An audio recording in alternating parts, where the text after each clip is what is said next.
오늘은 1년 중에 절반인 6월 30일 마지막 날이죠.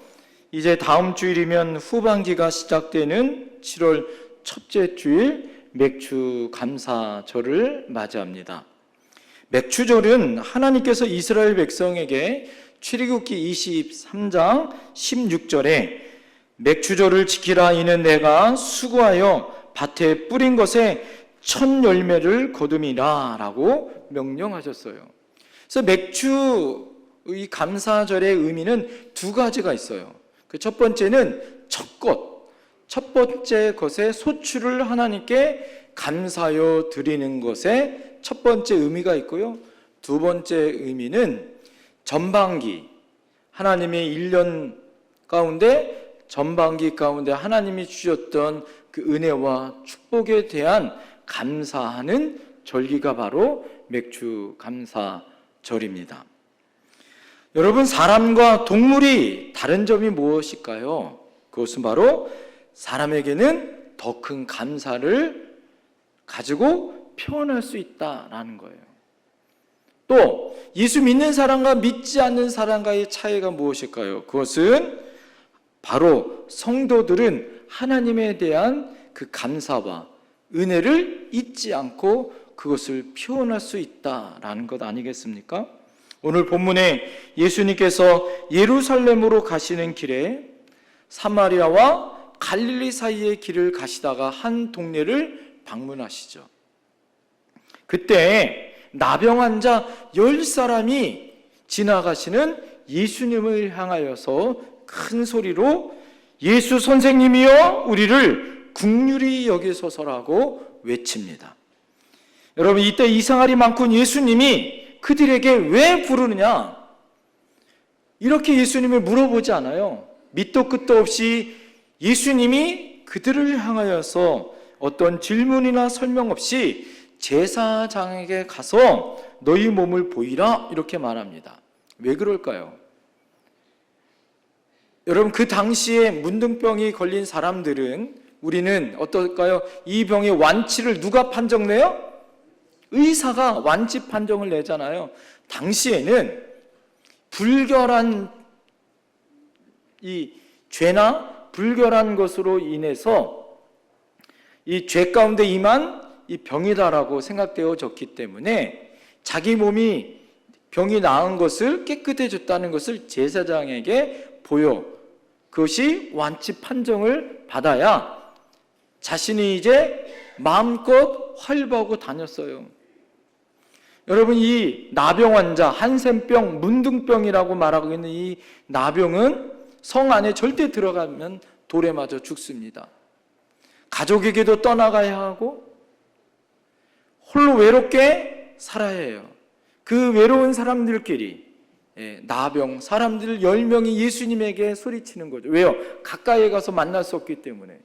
그런데 예수님이 밑도 끝도 없이 그들이 무엇을 바라는지 알아서 뭐예요? 저 제사장에 가서 보여주라는 거예요. 자, 그러나 지금은 제사장에 간다는 건 뭐예요? 예수님이 만나면 안수기라도 해주고 예수님이 어떤 명령을 내리실 줄 알았는데 그 말씀에 순종하여 가는 도중에 어떤 일이 벌어졌어요? 나아버렸어요. 할렐루야! 말씀에 순종하여 갔더니 나아지더라. 할렐루야! 10명이 났어요, 다. 그래서 이 10명 중에 9명은 제사장에 가서 자기가 낫다는 걸 확증하게 갖고 그 난 몸을 가지고 한 사람, 사마리아 한 사람만 예수님에게 와서 무릎을 꿇고 예수님에게 감사하다고 그 표현을 하게 되더라. 그랬을 때 예수님이 오늘 내 믿음이 너를 뭐했다? 구원하였다라고 오늘 19절 예수님이 그를 구원하는 놀라운 은혜를 베푸는 말씀이 오늘 본문의 말씀이에요. 자, 오늘 여러분 이 말씀을 통하여서 오늘 무엇을 알 수 있겠는가? 오늘 나병 환자 9명과 우리는 왜 예수님에게 이 10명의 사람들이 고침을 받고 나음을 얻었다면 10명의 사람들이 예수님에게 찾아와 감사를 먼저 이야기함에도 불구하고 한 명만 찾아왔는가? 그 이유는 무엇인가? 오늘 이 나병 환자 9명과 우리를 빗대어서 왜 우리가 우리 삶 가운데 감사하며 살지 못하는가를 한번 생각해 봤으면 좋겠습니다. 오늘 예수님이 두 가지의 질문이 있죠. 오늘 여러분 17절, 18절 말씀을 보시기 바랍니다. 먼저 17절을 보세요. 예수께서 대답하여 이르시되 10사람이 다 깨끗함을 받지 아니하였느냐? 그러면서 예수님 뭐 물어봐요? 그 9은 어디 있느냐? 이렇게 물어보죠. 그 다음에 18절입니다. 18절 다 같이 시작. 이 이방인 외에는 하나님께 영광을 돌리러 돌아온 자가 없느냐? 예수님이 두 가지를 묻죠. 9명은 어디 있느냐? 이 이방인 외에 돌아온 자가 없느냐? 이 두 가지를 물어요. 자, 이 질문을 통해서 우리는 두 가지를 찾을 수 있겠어요. 그것이 무엇이냐면 따라합니다. 감사는 희귀성이 있다. 감사는 10명에 다 감사거리 아니에요? 예? 그러나 10명 중에 누구만 감사했어요? 한 사람만 감사하는 사람이 있었다라는 거예요. 뭐예요? 90%는 감사하지 않았고 10%만 감사했다라는 거예요. 단 한 사람만 감사했다라는 것. 여러분, 이 나병이라는 것, 한센병이라는 것, 이것은 저주받은 병입니다. 그래서 이 나병이 걸리면 코가 문드러지고, 손이 문드러지고, 그래서 저주받은 병이라고 해서 성 안에 살 수 없어 쫓겨나가야 하죠. 불치의 병, 사망 선고를 받는 끔찍한 병입니다. 독감이나 어떤 피부병이 낫는 것이 아니라 그것이 치유되어도 일상생활하기가 굉장히 힘들어요. 왜? 손가락도 잘라지고 코도 몰골이 그렇게 흉측한 몸으로 살아야 하는 거죠. 자, 그 병이 치유함을 받았어요. 다시 고침을 받았다는 거예요. 그러나 그 10명 중에 9명은 감사하지 않았고 그냥 갔다는 거죠. 여기서 너무나 당연한 것 같이, 여러분, 여기서 우리가 깨닫게 되어지는 게 뭐예요? 따라합시다. 감사는 쉽지 않다. 이것을 우리가 알 수 있어요. 10명의 사람들이 감사거리가 있잖아요? 모든 사람이 죽을 병이라고 이야기하고 모든 사람이 외면하는 그 병에서 고침을 받았다면 제사장에게 가기 전에 예수님께 먼저 와서 감사를 표현하고 감사를 인사를 해야 되는 거 아니겠어요? 이게 우선순위 아닙니까? 그러나 오늘 어떻게 됩니까? 그렇지 않더라는 거예요. 이것을 통해서 우리가 알 수 있는 건 뭐냐? 감사는 쉽지 않다는 것을 알 수 있어요. 말세의 특징 중에 하나가 뭐냐? 감사하지 않는 거다. 왜 그러냐? 로마서 1장에 보니까 사람들의 습성 중에 하나가 무엇이냐? 이 감사하지 않는다는 거예요. 왜 그러니까? 죄인의 이 가지고 있는 특징 중에 하나가 바로 이거예요. 감사하지 않는 것. 죄인의 특성은 인간의 본성입니다. 인간의 가지고 있는 이 죄인된 습성 중에 하나는 무엇이냐? 감사보다 원망과 불평이 훨씬 더 많다라는 거죠. 모든 것을 우리가 당연시하는 경향이 있어요. 그래서 처음에 막 대단한 것 같고 대단하게 느껴지는 그 은혜와 감사도 시간이 지나면 어떻게 되어져요? 아주 작게 느껴지고 하찮게 여겨지게 되어지더라라는 거예요.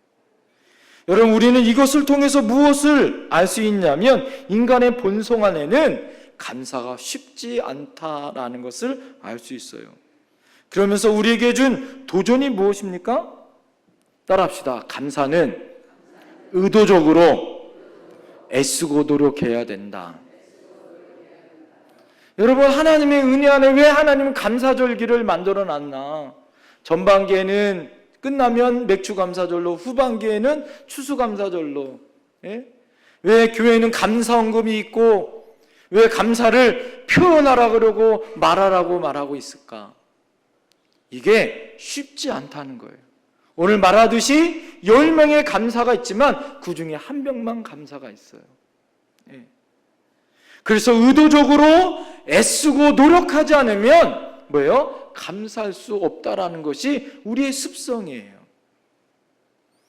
둘째는 뭐냐? 따라합니다. 감사하지 못하는 이유는 망각의 원인이 있다. 너무 빨리 잊어버린다는 거예요. 예? 너무 빨리 잊어버려요. 예? 여러분, 이 세상에 제일 빨리 잊어버리는 망각 1등이 누군지 아세요? 이런 사람이에요. 이 사람이 여기 리모컨이 있는데 이 리모컨을 가지고 걸어가면서 리모컨 있네? 리모컨 없네? 리모컨 있네? 리모컨 없네? 이 사람, 이런 사람. 눈에 보이면 기억했다가 없어지면 잊어버리는. 예? 여러분, 잘 잊어버리는 것도 하나님의 은혜지만 진짜 잊어버리지 말아야 할 건 잊어버리지 말아야 돼. 할렐루야. 예? 그런데 우리가 어떻게 됩니까? 내가 베풀어 준 거, 내가 남 도와준 것, 막 이런 거는요 절대 잊어버리지 않아. 그렇잖아요. 그래서 사람들이 공덕비를 세우고 무엇을 기념하고 막 그것을 기념하고 막 그것을 어떻게 사진 찍고 막 그럽니다. 그죠? 그러나 내가 무엇을 받은 것에 대해서 그것은 어떻게 해요? 너무 쉽게 잊어버리잖아요. 예? 그래서 다 모두 다 인간관계 안에 무엇이 있어요? 섭섭하다라는 게 있어요. 그럴 수 있냐고. 응? 내가 너한테 베푼 게 얼마고, 내가 너한테 해준 게 얼마인데 너가 나한테 그렇게 해줄 수 있냐고. 응? 한번 옆에 사람 바라보세요. 섭섭병 있나 없나? 응? 제가 성도들한테 제일 어려운 병이 이 섭섭병이에요. 섭섭병 걸리면 참 어려워요. 응? 섭섭하다고. 예? 여러분, 이스라엘 백성들의 고질병 중에 하나가 뭐냐면 그들은 홍해의 길을 하나님이 갈랐잖아요. 그리고 광야로 하나님이 인도하십니다. 3일이 못 되어서 이스라엘 백성들이 모세를 원망하고 하나님을 원망하기 시작합니다. 예? 하나님이 매일 40년 광야 가운데 매일 만나를 내리세요. 그들이 농사 짓지 않았어요. 고기 먹고 싶으면 하나님이 메추라기를 내려주셨어요. 하나님이 목마렵다 그러면 생수를 하나님이 부어주셨어요. 그들을 괴롭히고 그들에게 앞길을 막는 아말렉 같은 사람들은 하나님이 그들과 싸워 승리케 해주셨어요. 그런데 어떡합니까? 그들은 늘 하나님 앞에 하나님의 은혜를 잊어버리고 하나님 앞에 원망과 불평의 삶을 가지고 살아가더라라는 거예요. 왜 이스라엘 백성이 광야 40년의 혹독한 훈련을 받았나요? 그들이 감사보다 원망과 불평의 시간들을 보냈기 때문에 그 40일 동안 그 원망과 불평의 시간을 연수대로 계산해서 40년의 시간을 하나님이 광야 가운데 훈련시키신 거 아니에요? 이스라엘 백성의 반역은 은혜 받은 것에 뭐예요? 적었기 때문이 아니잖아요. 그죠? 그들만큼 은혜 받은 백성이 어디 있습니까? 그들이 힘이 있어서 애굽에서 탈출하여 나왔나요? 하나님의 은혜로 10가지의 재앙을 통하여 하나님의 은혜로 여러분 어떻게 했어요? 그들이 광야 나올 때 빈손을 나오지 아니하고 애굽 백성들의 은금 패물을 바꾸서 그들이 나왔고 그들이 광야 가운데 홍해를 걸르고 광야 가운데 걸을 때마다 하나님이 불기둥 구름기둥으로 인도하신 하나님의 은혜가 있었단 말이에요. 중요한 건 뭘까요? 이스라엘의 죄는 무엇이냐? 받은 은혜를 지독하게 망각하고 잊어버렸다라는 거죠. 이것이 이스라엘 백성의 불행이더라라는 거예요. 그래서 여러분 성경에서는 시편 103편 2절에 내 영혼아 여호와를 송축하며 그 모든 은택을 잊지 말라라고 말해요. 예? 신명기의 주제를 잘 보세요. 모세가 이스라엘 백성들에게 느보산에서 이스라엘 백성들을 향하여서 마지막 고별 설교가 무엇이냐? 너희가 새 나라와 새 땅에 가기 전에 꼭 기억할 것은 따라합시다. 잊지 말고 기억하라. 기억하라. 이게 신명기의 주제예요. 기억하라고. 예? 오늘 여러분 6월 전반기 가운데 우리가 반드시 하나님의 은혜를 기억하셔야 할 줄 믿습니다. 영성 생활에서 중요한 것은 뭘까요? 은혜를 잊지 않는 거예요.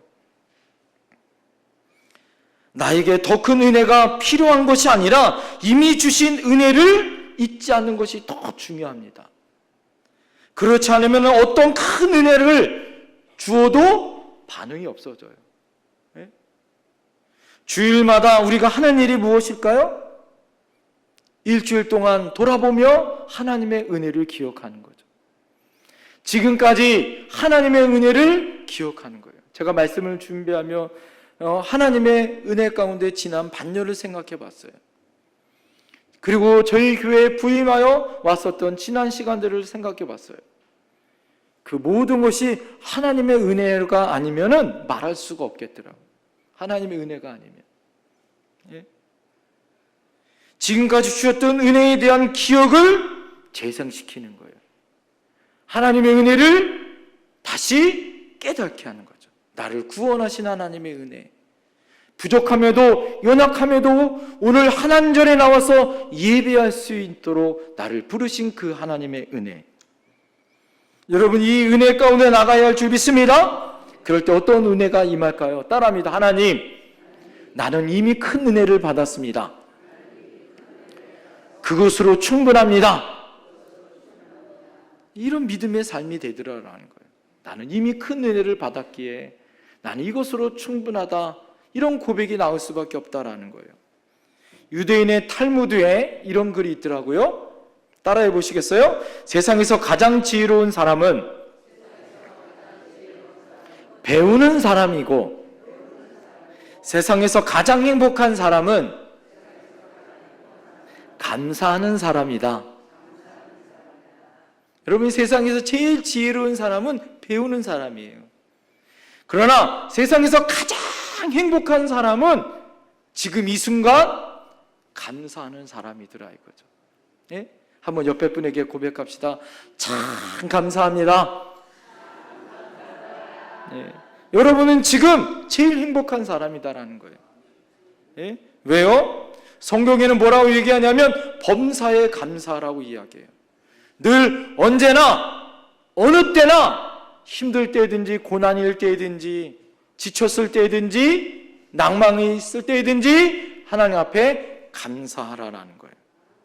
왜냐하면 범사에 감사하며 살아가는 것이 그리스도 예수 안에서 우리를 향하신 하나님의 뜻이기 때문인 줄 믿습니다. 그래서 감사가 축복의 삶이다라는 거예요. 자, 두 번째 따라합니다. 감사함으로 하나님께 영광을 돌리는 성도가 됩시다. 본문에서 사마리아와 갈릴리 사이에서 나병 환자 10사람을 예수님이 만나죠. 자, 그들이 가까이 올 수 없었던 것은 레위기 13장에 보면 그들은 자기 옷을 찢고 머리를 풀고 손으로 윗입술을 가리고 저기 멀리 사람이 오면 외쳐야 되는 거예요. 부정하다, 부정하다 이렇게 외쳐야 되는 거예요. 그러면 사람들이 저기 나병 환자 있구나. 그래서 안 만나는 거예요. 예? 얼마나 여러분 그러겠어요? 그러니까 다른 사람을 만날 때 그 누구도에게도 머리를 풀면서 진영 밖에서 외롭게 쓸쓸하게 살면서 부정하다, 부정하다. 남한테 따돌림을 당하고 외면당하는 사람. 그 사람을 예수님이 만났어요. 그래서 오늘 그 사람들이 예수 선생님이여 우리를 불쌍히 여겨달라고 그 간구하는 소리를 예수님이 들어주셨죠. 그리고 그 나병 10사람을 고쳐주십니다. 그 중에 한 사람만 예수님에게 무릎을 꿇고 영광과 감사를 올려드리더라. 이것이 오늘 본문의 핵심 아니에요? 오늘 여러분 중요한 게 뭘까? 이 사람이 누구냐? 사마리아 사람이다라는 거예요. 비천하게 그 당시에 개처럼 여기고 혼혈민족이라고 그 누구에게도 버림받았던 그 사람이 예수님에 와서 뭐예요? 감사를 표현했다라는 것이 주목되어지더라라는 거예요. 감사는 어떤 조건이 아니에요. 내가 많이 가졌다고 해서, 내가 어떤 신분이 높다고 해서가 아니라 그 은혜에, 주님의 사랑에 감사하는 사람이 겸손하게 주님의 무릎을 꿇고 하나님께 영광을 돌릴 수 있는 줄 믿습니다. 여기서 중요한 게 누굴까요? 9명의 사람이 중요한 게 아니라 그 한 사람이 중요하더라라는 거예요. 하나님 앞에, 주님 앞에 영광을 돌리는 그 한 사람이 중요합니다. 하나님은 그 한 사람을 찾고 있어요. 이스라엘 민족이 어려울 때 소년 다윗이 일어나 골리앗을 때려 눕히잖아요. 그 한 사람의 믿음의 사람이 한 민족을 살릴 줄 믿습니다. 5,000명이 예수님의 말씀을 듣는데 배가 고파요. 날이 어두워졌어요. 빈들이에요. 어찌 문제를 해결할 수 없어요. 그럴 때 예수님이 가서 너희가 먹을 것을 구하라고 얘기합니다. 제자들이, 예수님을 쫓았었던 제자들이 돈이 없다고 얘기해요. 불평해요. 예? 여기 식당이 없다고 불평합니다. 그럴 때 한 사람의 한 아이가 예수님에게 자신의 도시락, 그 도시락을 드려요. 여러분, 그 도시락을 예수님이 그냥 여기지 아니하시죠. 감격하여 예수님이 하나님 앞에 감사하여 축사하십니다. 거기에 보면, 원어에 보면 감사하기도 하셨다는 거예요. 예? 그래서 여러분, 감사의 원어가 생각하다라는 말이 똑같은 말이에요. 예? 여러분, 생각하며 하나님 앞에 감사하는 것, 그것이 하나님께 영광을 돌릴 수 있는 것, 그 한 사람이 필요한 줄 믿습니다. 여러분 가정에도, 우리 교회에도, 여러분 이 나라에 원망과 불평과 힘들고 어려운 이 상황 가운데 있을 때 여러분 하나님께 영광을 돌리고 감사를 표현할 수 있는 그 한 사람, 그 믿음의 한 사람이 필요할 때인 줄 믿습니다. 강충원이라는 장로님이 계세요. 이 장로님이 아버지가 교장 선생님으로 이 7남매 중에 4형제로 태어났어요. 어머니가 6.25 이 한국전쟁 때 그때 다 힘들고 어려웠잖아요. 예? 먹을 것 없고 정말 힘들고 어려울 때 불평과 원망과 이런 사람들이 입에 달고 공산당을 원망하고 나라를 원망하고 먹을 것이 없다고 원망하고 그 상황 속에서도 이 어머니는 늘 자녀들에게 또 가족에서 이런 얘기를 늘 했다는 거예요. 이 세상에는 감사할 것밖에 없다. 늘 이렇게 가르쳤대요. 그 어머니의 가르침을 받았던 이분이, 그 전수받았던 이분이 자기 감사의 진법이 있었다는 거예요. 자신의 삶을 감사로 승리했다는 거예요.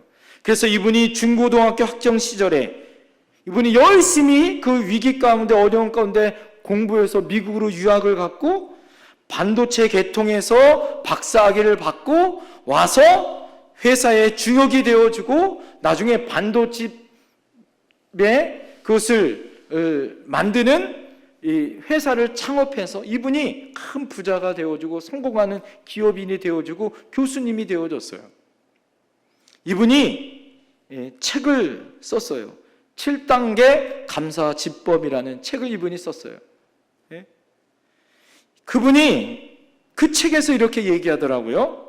하나님께 영광을 돌리며 하나님의 축복을 받게 되었노라. 어머니에게 받았던 그 감사가 자신에게 큰 감사의 영광을 살아가는 은혜가 되어졌다고 하면서 감사 때문에 저는 믿음이 강해졌습니다. 어떤 상황에서도 일단 감사하니까 주변에 문제가 보이지 않고 감사의 주님이 보이게 되어졌습니다. 하나님은 우리에게 감당 못할 시험을 주지 않습니다. 그리고 우리가 이해하게 될 때도 있지만 이해되지 않지만 그 안에는 다 하나님의 계획과 뜻이 있음을 알게 되어졌습니다. 그래서 저는 어려움이 오면 그 안에 하나님의 숨은 축복이 있다라는 생각과 믿음을 갖게 되어졌습니다. 그 숨은 축복이 빨리 찾는 것, 그 비결은 바로 감사입니다. 이런 고백을 그 책에 썼어요. 그러면서 그분이 7단계 감사 진법을 썼어요. 그 첫 번째 감사는 따라합니다. 무조건 감사하라. 두 번째 감사 진법은 따라합니다. 소리내어 감사하라. 예, 여러분 노래에도 무조건이야 이런 노래가 있듯이 무조건 감사하는데 입술로 시인해서 소리내어 감사라는 거예요. 한번 소리내어 감사해 봅시다. 감사합니다. 제 옆에 앉아주셔서 감사합니다. 오늘 비가 오지만 감사합니다. 세 번째 진법은 따라합니다. 꼬집어 감사합니다. 여러 흐리멍텅하게 감사하는 게 아니라 감사할 거를 꼬집어 감사하라는 거예요. 네 번째는 따라합니다. 마음 가득히 감사하라. 예. 다섯 번째는 즉시 감사하라. 어떤 분은 그래요. 집에 가서 내가 감사해야지. 그럼 잊어버린다는 거예요. 감사할 거리가 생기자마자 바로 하나님 앞에 감사하라는 거예요. 예? 여섯 번째 따라합니다. 모든 것에 감사하라. 이것도 감사하고 저것도 감사하고 불평할 거리가 있어도 그래도 감사하라는 거예요. 예? 마지막 일곱 번째 따라합니다. 사람은 강감축해라. 이거 뭐냐 따라합니다. 감사하고 축복해라. 이게 강감축이라는 거예요. 강감축. 감사하고 축복하라는 거예요. 예? 축복이 그냥 나오지 않죠. 감사를 두 번 해야 축복이 나올 수 있다는 거예요. 예? 조엘 오스틴 목사님이 그 책에서 이런 얘기를 하더라고요. 따라합니다. 당연한 일을 함부로 지나치지 말아라. 예. 여러분, 당연한 것을 함부로 지나칠 때 감사를 잃어버리는 거예요. 당연하게 생각하는 그 일상 속에서 하나님의 특별한 은혜가 있는 것을 발견해야 할 줄 믿습니다. 하나님의 특별한 감사를 찾아야 할 줄 믿습니다. 오늘 여러분 이 교회에 오신 것, 이게 여러분 당연한 거예요? 하나님의 은혜인 줄 믿습니다. 건강 주셔서 오늘 하나님 앞에 예배 자리에 오게 하신 것 하나님의 은혜인 줄 믿습니다. 여러분의 가족들, 남편, 아내, 아들, 딸, 손주들, 이 가족들이 있는 것 당연한 걸까요? 그렇지 않습니다. 요즘 여러분 독거노인들이 얼마나 많아요. 그래도 우리 교회에 오시면 아무리 혼자 계셔도 여러분 우리 교회는 그리스도 안에서 한 가족이에요. 할렐루야. 그러기에 여러분 우리는 외롭지 않잖아요. 하나님이 지켜주시고 함께하고 오늘 목장 나눔하고 함께 식사하고 교제하고 함께할 수 있는 것, 이게 하나님의 은혜가 아니면 뭐로 말할 수 있겠어요? 예? 우리가 피가 섞였어요, 성이 같아요, 성격이 같아요, 생김새가 똑같고 이 사람하고 나하고 성격이 맞습니까? 목사님이 목장으로 조직해놨으니까 같이 하는 거지 솔직히. 그러나 하나님의 은혜가 내게 있어. 여러분 그 은혜로 하나님의 가족됨으로 하나님 앞에 감사할 수 있는 것이 은혜인 줄 믿습니다. 여러분이 직장, 사업, 내가 일할 수 있는 것, 이게 당연한 걸까요? 하나님 나에게 힘 주시고 능력 주시고 감당할 수 있는 힘 주시기에 내가 하나님 앞에 은혜인 줄 믿습니다. 내가 지금 하고 있는 그 모든 것들이 하나님의 은혜요 감사다라는 거예요. 이미 받았고 누리고 있고 그것을 향하여 하나님께 영광을 돌릴 수 있어야 한다라는 거예요. 예? 여러분 고린도전서 10장 30절부터 31절에 내가 만일 감사함으로 참여하면 어찌하여 내가 감사하는 것에 대하여 비방을 받으리요. 그런즉 너희가 먹든지 마시든지 무엇을 하든지 다 하나님의 영광을 위하여 하라. 할렐루야. 여러분 우리가 먹든지 마시든지 다 누구의 영광을 위하여 하라? 하나님의 영광을 위하여 하라라는 거예요. 사랑하는 성도님들, 우리가 아무리 힘들고 어려워도 우리의 삶의 목적이 하나님의 영광을 드러내야 할 줄 믿습니다. 이것이 우리의 삶의 목적이 되어야 하는 거예요. 예? 믿음의 백성들이 하나님의 영광을 위해서 살아가는 것, 이것이 우리에게 감사와 기쁨이 되어야 할 줄 믿습니다. 마지막 따라합니다. 감사함으로 하나님께 축복받는 성도가 됩시다. 오늘 여러분 19절에 보니까 이 나병 환자 한 사람에게 하나님은 더 큰 축복을 주시더라.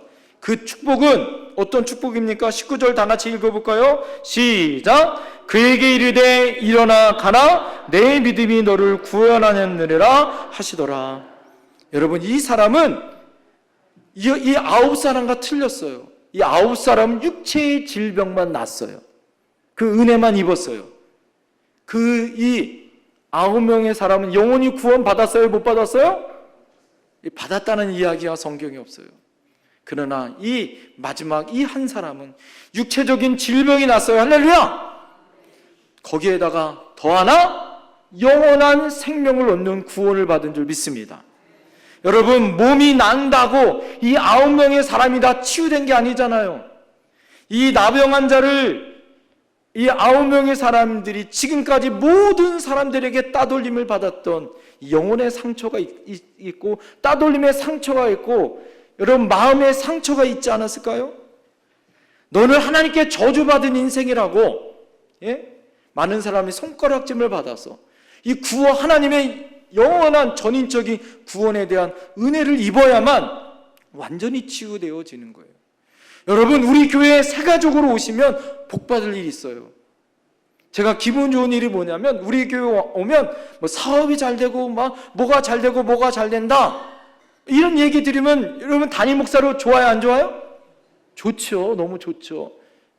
여러분, 그것도 좋지만, 그래서 뭐 육체적인 질병이 났어요. 제가 그래서 목회 기도할 때 여러분 육신의 질병이 나왔습니다. 할렐루야! 우리 교회에 많이 체험하잖아요. 할렐루야! 하나님의 은혜로 그것도 나아요. 거기에 더 중요한 것, 여러분, 내가 지금 죽어도 영혼을 구원하여 천국 갈 수 있는 천국 백성된 것, 이것이 더 중요한 줄 믿습니다. 이런 전인적인 하나님의 구원의 역사와 복을 받은 줄 믿습니다. 여러분, 이런 하나님의 은혜가 임하는 거 아니에요? 세상에 줄 수 없는 하나님의 백성 되어져서 구원받아, 세상의 걱정, 세상의 근심에서 구원받는 하나님의 은혜가 있어요. 사람들이 뭐라 그래도 내 안에 주님이 늘 함께 있어요. 외롭지 않아요. 왜요? 주님이 내 안에 있는데. 내가 교회 나이 들었고 힘들어서 교회 못 올 수 있어요. 그러나 내가 구원받은 하나님 백성이기에 나는 외롭지 않아요. 왜요? 내 안에 주님이 계시기에. 그래서 날마다 감사가 있는 줄 믿습니다. 은혜가 있는 줄 믿습니다. 사랑하는 성도님들, 우리가 6월 마지막, 6월 30일 오늘 마지막 날 한번 생각해 보세요. 지난 6개월 동안 한번 여러분의 인생을 돌아보면서 하나님의 은혜를 생각해 보세요. 내가 하나님의 은혜를 내가 너무 감사하지 못했던 것이 있었는지, 내가 너무 그 큰 감사를 잊어버리고 있었는지, 여러분 하나님의 은혜 가운데 하나님의 영광을 돌려드린 이 영광이 회복되어야 할 줄 믿습니다. 하나님의 은혜 가운데 하나님의 축복받는 하나님의 백성 되어져서 자신의 문제가 해결될 줄 믿습니다. 그뿐만 아니라 영혼을 구원받는 하나님의 간증의 주인공이 되어져서 하나님께 영광을 돌릴 수 있는 우리 영택교회에 있는 모든 성도님들과 가정과 자녀 손들 되어줄 줄 믿습니다. 기도하겠습니다.